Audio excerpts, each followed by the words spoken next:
Bien-aimés dans le Seigneur, bonjour, bienvenue dans votre émission L'avenir en Christ, bienvenue sur votre radio, la radio Menorah Yeshua. Nous avons eu un petit souci technique donc qui nous a été signalé par la sœur Rachel, et la sœur Marie a également signalé cela à la sœur Rachel. Merci beaucoup mes sœurs. J'espère que l'écoute est meilleure et qu'il n'y a plus donc que ces superpositions. Ce sont les aléas du direct, mes bien-aimés. Ça peut arriver et nous bénissons le Seigneur si tout va bien. Alléluia. Merci, merci. J'espère que vous m'entendez sans superposition maintenant. Alors, on vous le disait, la thématique d'aujourd'hui, c'est donc quand le personnel médical est meurtrier. Quand le personnel médical est meurtrier. Avant de développer le thème, mes bien-aimés, nous allons donc nous incliner dans la prière. Prions notre Dieu. Père, nous te bénissons, nous te remercions Seigneur pour ces occasions que tu nous donnes, Père, de partager ta parole, partager ta parole Seigneur, d'échanger Père avec ton peuple pour l'édification d'eux et pour l'édification de moi-même Seigneur. Père, nous plaçons l'émission sous ton contrôle et nous te supplions d'en prendre vraiment l'entier contrôle. Et Seigneur, bénis abondamment tes auditeurs, Père. Vraiment, sois avec eux, chacun dans leur vie. Tu sais ce que chacun d'eux est en train de traverser. Tu connais leurs peines, tu connais les défis vraiment auxquels ils sont confrontés tous les jours. Tu connais leurs difficultés, Seigneur. S'il te plaît, manifeste-toi dans leur vie. Aide-les, assiste-les dans ça, Père. Père éternel, tu es bon, tu es merveilleux. Et nous te remercions pour tout ce que tu fais pour nous. Nous te prions vraiment de bénir et de sanctifier les équipements, Seigneur. Et prends le contrôle de ce que je dirai et que tout soit fait pour ta gloire, Seigneur. Bénis tes servantes, les servantes qui œuvrent pour toi, pour cette radio. Bénis également les deux radios, Seigneur. Et merci pour tes grâces en abondance dans nos vies. Sois béni notre Dieu, au nom puissant de notre Seigneur Jésus-Christ. Amen. Amen, amen, mes bien-aimés. Amen, amen. Alléluia. Que le Seigneur vous bénisse abondamment. Nous allons même d'ailleurs chanter bénis-les, bénis-les. Allez, on y va. Bénis-les, oh bénis-les, oh bénis-les, oh mon sauveur. Bénis tes enfants, bénis-les, oh bénis-les, oh bénis-les, oh mon sauveur. Bénis-les, oh bénis-les, oh bénis-les, oh mon sauveur. Bénis tes enfants, bénis-les, oh bénis-les, oh bénis-les, oh mon sauveur. Oui, bien-aimés, que le Seigneur vous bénisse. Et nous avons donc le message de la sœur Rachel qui dit « C'est bon, c'est rentré dans l'ordre. » Alléluia. Que le Seigneur soit béni. Que le Seigneur soit abondamment béni et qu'il vous bénisse, mes sœurs, sœur Rachel, sœur Marie, tous les auditeurs qui nous écoutent, que le Seigneur vous bénisse abondamment. Alors, quand le personnel médical est meurtrier, et oui, bien aimé, ça peut arriver. Ça s'est passé en Allemagne où ce jeudi même, un infirmier a été condamné par la justice allemande à perpétuité pour 85 meurtres, donc 85 meurtres qui ont été avérés. Sachant que ce monsieur était soupçonné, la police le soupçonnait même de 200 meurtres carrément dans l'exercice qu'il aurait perpétré dans l'exercice de ses fonctions, mais il y a 85 meurtres qui ont été avérés. C'était impossible, ça c'est vraiment pour les corps qui ont été exhumés et qui ont été donc analysés, et c'est avéré donc qu'il y avait 85 personnes. Par contre, tous les autres corps qui ont été incinérés, il y a beaucoup de personnes qui on le voit bien de plus en plus dans les pays occidentaux, les gens se font incinérer. Donc, pour tous ceux qui ont été incinérés, c'est impossible de prouver quoi que ce soit, même s'il y a le soupçon. Et donc, vous vous rendez compte de l'ampleur que ça aurait pu donner si tous ces corps avaient été enterrés. Si tous ces corps avaient été enterrés. En tous les cas, pour les corps qui ont été exhumés, il y a eu des preuves donc que ce monsieur a donc perpétré 85 meurtres, ce qui fait de lui l'un des pires tueurs en série de l'après-guerre. C'est un infirmier de 42 ans, monsieur Hegel, et donc ces crimes, véritablement, d'après ce que le président du tribunal d'Oldenburg a dit, donc dans le nord-ouest de l'Allemagne, le président du tribunal a dit que les crimes de ce monsieur dépassent l'entendement et toutes les limites connues. Et il lui a donc assorti une période de sûreté, sa peine est assortie dans une période de sûreté, et donc qui fait que il est condamné à la perpétuité avec une période de sûreté, et ce qui rend quand même toute perspective de libération, même au-delà donc de 15 ans de prison, parce que parfois les gens sont condamnés comme ça à perpétuité, et puis après derrière, on va dire oui, il a fait 15 ans de bonne conduite, on peut aménager sa peine, etc. Donc en fait, il y a quand même une période de sûreté pour s'assurer qu'il restera le maximum de temps en Allemagne. Et sachant que cette sentence qui a été donnée à ce monsieur, c'est la sentence la plus lourde du droit pénal allemand. Alors, ce que ce monsieur a commis est donc incompréhensible, a dit le magistrat. Il a dit également que la culpabilité de ce monsieur est inconcevable, et nous précisons que le condamné est resté impassible tout au long de l'énoncé qui a duré 1h30. Alors, ces victimes étaient donc âgées de 34 à 96 ans, et il les a donc tuées par injection médicamenteuse dans les hôpitaux où il a travaillé entre 2000 et 2005. Donc, en 5 ans d'activité seulement, il aura commis véritablement tous ces meurtres. Alors, le porte-parole des victimes se dit satisfait, ressent une certaine satisfaction parce que la peine qui a été donc donnée à cet infirmier est claire pour lui, mais il retient quand même qu'il y a 15 cas où le tribunal a prononcé un non-lieu faute de preuves donc suffisantes. Et face à cette remarque donc du porte-parole des victimes, le juge s'en est excusé, et le juge a déclaré qu'il était triste, qu'il aurait souhaité faire autant de lumière que possible. Il a déclaré cela donc à l'attention des proches des victimes, dont certains étaient vraiment encore dans l'émotion, dans la douleur, et avaient des larmes qui coulaient sur leurs joues. Et donc nous précisons également que l'ampleur des meurtres ne sera de toute façon pas connue, sauf si le Seigneur le révèle clairement à quelqu'un, parce que de nombreuses personnes, on vous l'a dit d'entrée, ont été incinérées. Et à partir du moment où les gens sont incinérés, c'est difficile, on ne peut pas faire des analyses sur des cendres, c'est impossible. Et donc la police suspecte donc ce monsieur, on l'a dit, d'avoir tué en réalité plus de 200 personnes. Cette peine qui lui a été infligée est donc également assortie d'une interdiction à vie de pratiquer le métier d'infirmier. Et ça ne changera pas en fait grand-chose à sa situation. Pourquoi? Parce qu'en 2015, il avait déjà été accusé il avait déjà été condamné à la sentence la plus lourde donc pour 6 meurtres. Donc même s'il y a donc 85 meurtres, on parle de 85 meurtres aujourd'hui avérés, sur lesquels il y a des preuves vraiment de la culpabilité de ce monsieur. Les peines n'étant pas cumulables en Allemagne, en fait ça ne change rien par rapport à la condamnation, enfin par rapport à la peine qu'il aura donc à supporter, et peine dont il avait déjà reçu la sentence en 2015.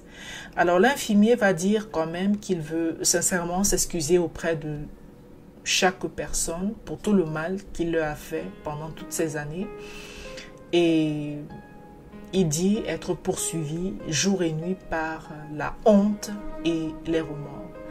Alors le monsieur est décrit aussi donc par certains experts comme un homme en mal de gloire et dépendant aux analgésiques, et donc il provoquait des arrêts cardiaques chez ses patients qu'il choisissait comme ça arbitrairement, Et après avoir provoqué ces arrêts cardiaques, il essayait de les réanimer. Et bon, très souvent, le plus souvent, sans succès. Je ne sais pas s'il faisait juste semblant d'essayer de les réanimer ou alors il était vraiment dans cet état-là. C'est difficile à savoir. Alors, il y a plus de 130 exhumations de corps qui ont été nécessaires pour constituer le dossier à charge.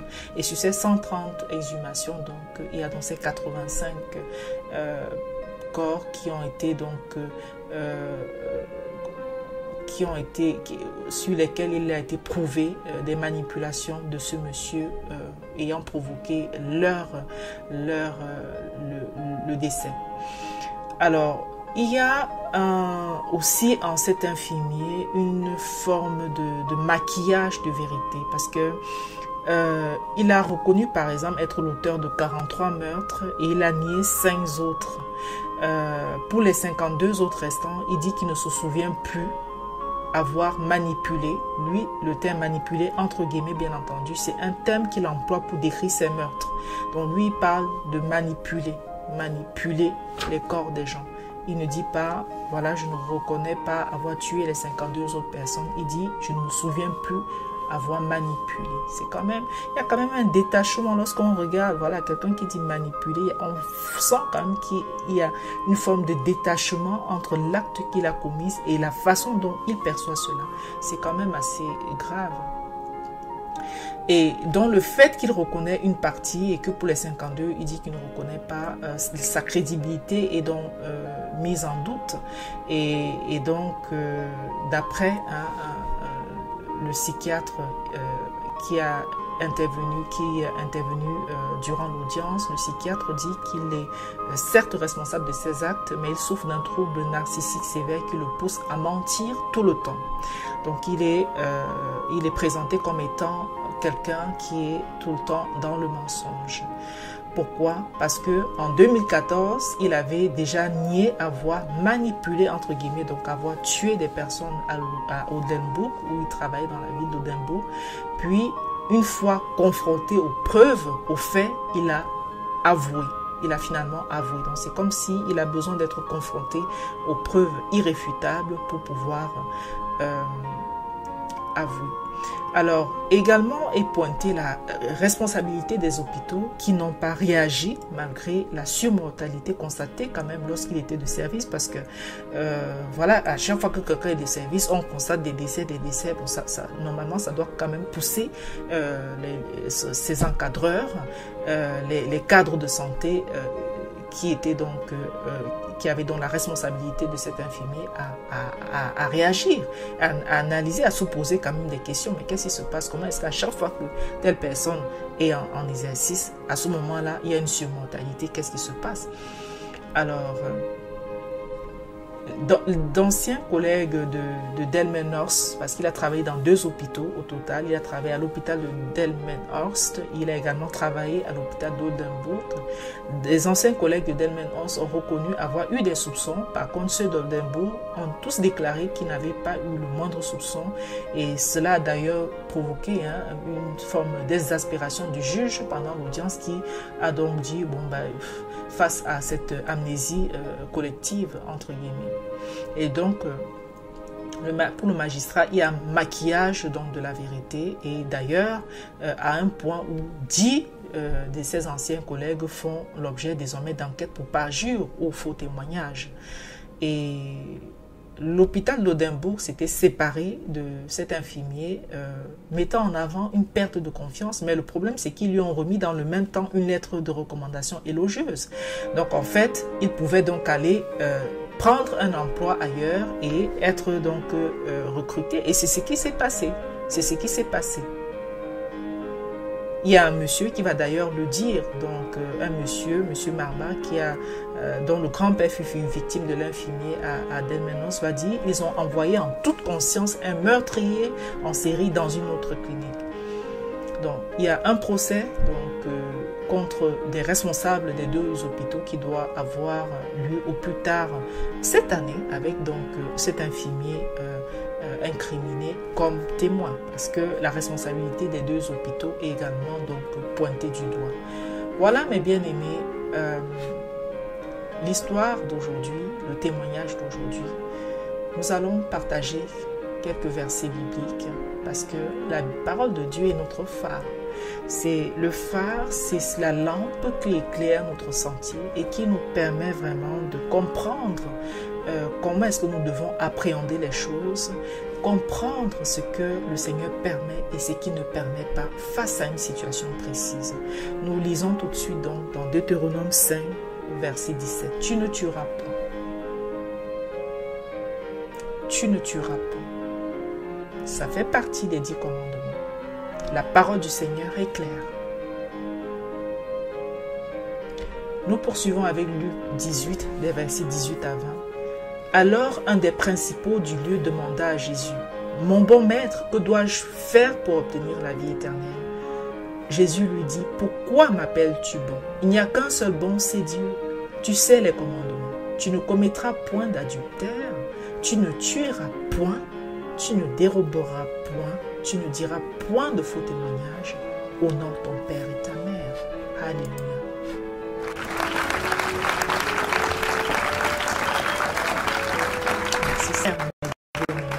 Il n'y a pas d'ambiguïté possible.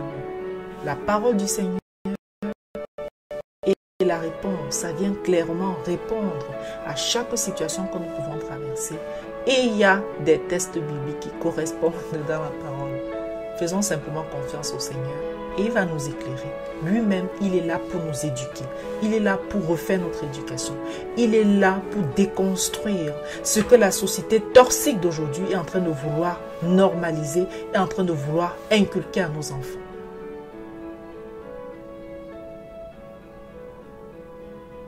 Exode 20, verset 13, c'est la même chose que Deutéronome 5, 17, tu ne tueras point.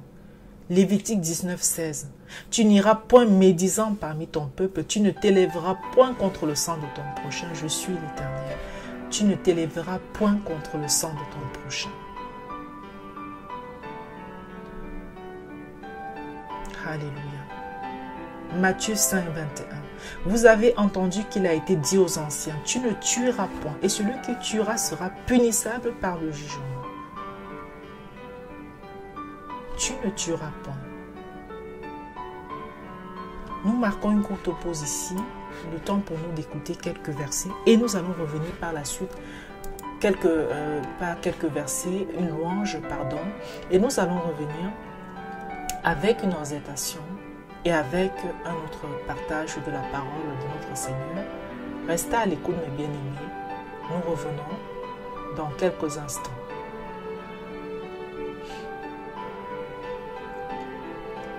Alors, nous allons retrouver. Voilà, c'est ça que nous allons. Que ferais-je pour toi? Que ferais-je pour toi? C'est le titre que nous allons écouter tout de suite. Restez à l'écoute, mes bien-aimés.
je te louerai.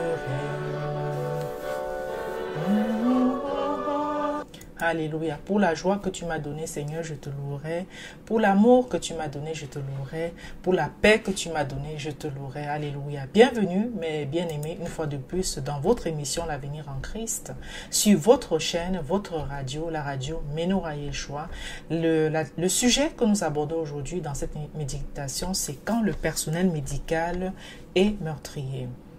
Quand le personnel médical est meurtrier. Nous avons partagé dans l'histoire de cet infirmier allemand qui a été condamné aujourd'hui pour le meurtre avéré de 85 personnes dans l'exercice de ses fonctions dans 2 hôpitaux différents en Allemagne entre 2000 et 2005. Et sachant qu'il était accusé de 200, il était soupçonné d'avoir donc été à l'origine de 200 décès.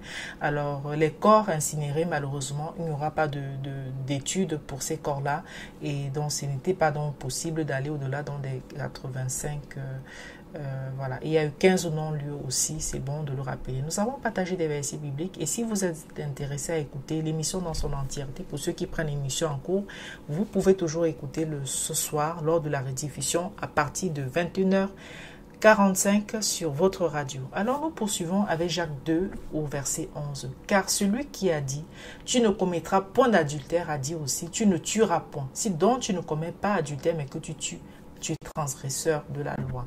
Alléluia. La parole du Seigneur, elle est claire, elle est limpide.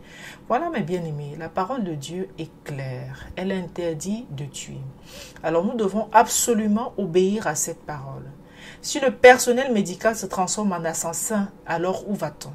Lorsque les gens se rendent dans les hôpitaux, c'est pour se soigner, c'est pour obtenir soulagement à leurs maux et non pour se faire tuer. Au-delà de cet infirmier serial killer, nous pointons aussi la responsabilité du premier hôpital où il travaillait. Parce que cet hôpital-là s'est douté que il y avait quelque chose de pas net dans ce monsieur. Et à cause de ça, cet hôpital va se séparer de lui. Mais dans le même temps, cet hôpital va lui donner une lettre de recommandation élogieuse au lieu de demander qu'une enquête soit ouverte tout simplement. Et avec cette lettre, cet infirmier réussira donc à se faire embaucher dans une autre structure hospitalière où il recommencera ses crimes. Et cette affaire rappelle également le cas de l'anesthésiste de Besançon en France, dont on parlait dans les journaux il y a encore quelque temps. Cet anesthésiste Dr Péché, soupçonné d'avoir provoqué la mort de 24 personnes par la pollution des poches de perfusion pour provoquer des complications et donc des décès chez certains patients. Le procès de ce anesthésiste est en cours. Donc toi, mon frère, toi, ma soeur qui travaille dans des structures hospitalières, je t'invite à avoir véritablement un sursaut pour comprendre que tu y travailles pour défendre la vie, pour te battre pour préserver la vie et non pour provoquer la mort. Je t'exhorte aussi à prier le Seigneur Jésus-Christ pour qu'il te pardonne tes manquements et qu'il t'aide à bien faire ton travail, afin que rien ne te soit reproché au niveau professionnel. Tout seul, si tu comptes sur tes propres forces, tu seras vite débordé par la pression de travail. Et tu risques toi aussi de verser dans des substances médicamenteuses illicites, comme c'est trop souvent le cas même dans le personnel. D'ailleurs, cet infirmier, il était dépendant d'analgésiques. Beaucoup de personnes dans le domaine médical se droguent en fait. Beaucoup prennent des médicaments très forts pour supporter la pression, pour supporter ceci, cela. Si tu comptes sur tes propres forces, tu seras vite débordé par cette pression au travail. Par contre, si tu comptes sur notre Seigneur Jésus-Christ, si tu l'as dans ta barque, alors sois-en sûr, mon frère, ma soeur, tu arriveras à bon port. Parce qu'il est bon pour nous. Il nous aime, il est amour. Il veut pour nous ce qu'il y a de bon, ce qu'il y a de meilleur. Il ne veut pas que ses enfants sombrent. Il ne veut pas que ses enfants flanchent. Il ne veut pas que ses enfants disjonctent. Mais lui, ce qu'il veut, c'est que nous venions à lui d'un cœur repentant et sincère pour le prier, pour le supplier de nous pardonner et de recommencer avec lui une nouvelle vie, oubliant notre saleté, quittant notre saleté pour aller vraiment dans cette propreté dont nous pouvons bénéficier quand le Seigneur est avec nous. Alléluia. Alors je te prie et je t'exhorte de rechercher et de prier ton Dieu qui va être ton appui. Et que Dieu te bénisse abondamment dans cette fonction noble que tu as. Parce que travailler dans un hôpital, c'est véritablement une fonction noble, qu'il te bénisse et qu'il t'affermisse dans cette fonction noble et qu'il inscrive dans ton cœur que tu es là pour défendre la vie, pour préserver la vie et non pour provoquer le décès des gens. Alléluia. Merci de nous avoir suivis, chers auditeurs. C'est ce que nous voulions partager avec vous. Que le Seigneur vous bénisse abondamment. Demain, à 8h30 sur cette chaîne, vous aurez Péniel à la rencontre de Dieu, présenté par la sœur Marie-Madeleine, suivi à 10h des matinales de Rachel, présentées par la sœur Rachel. Puis samedi à 10h, vous aurez donc la révélation du Messie, présentée par la sœur Esther. Et pour ce qui nous concerne, nous nous revoyons demain, réécoutons demain du moins, dès 16h, s'il plaît à Dieu, pour donc une nouvelle émission de l'Avenir en Christ. Merci Seigneur. Seigneur notre Dieu, notre roi, nous voulons te présenter cet infirmier allemand, afin que dans cette prison où il passera peut-être le reste de ses jours sur terre, que tu le courbes, mais pour mieux le relever Seigneur, que tu le plies pour mieux lui parler, et que tu le libères de la haine qui l'étouffe et qui le pousse à nuire à son prochain. Père, prends pitié de lui, pour te manifester à lui, afin qu'il vienne à toi, qu'il te demande pardon, et qu'il demande pardon à tous les victimes, Seigneur, qu'il a vraiment ainsi meurtri. Qu'il se repente, et que de sa bouche sorte ta louange, afin que même ses co-détenus le voient prêcher ton nom, et réalisent à quel point tu peux transformer les gens. Père de miséricorde, prends pitié de lui. Nous te présentons aussi les victimes, les personnes blessées, les personnes meurtries par les crimes de cet infirmier, afin que tu les soutiennes et que tu les réconfortes, Père. Prends pitié de tes enfants, Seigneur. Aide-les, notre roi, au nom de Jésus. Aide-les aussi à faire le deuil de leurs proches. Pardonne-leur, pardonne-nous nos péchés, Seigneur, et bénis-nous, Père, au nom de Jésus. Amen. Voilà mes bien-aimés, nous allons basculer sur la chaîne Christ Now Awakening Radio pour la version en langue anglaise de ce programme et nous vous remercions beaucoup de nous avoir suivis. Que le Seigneur vous bénisse abondamment et à demain si plaît à Dieu. Merci infiniment. Merci beaucoup. Au revoir.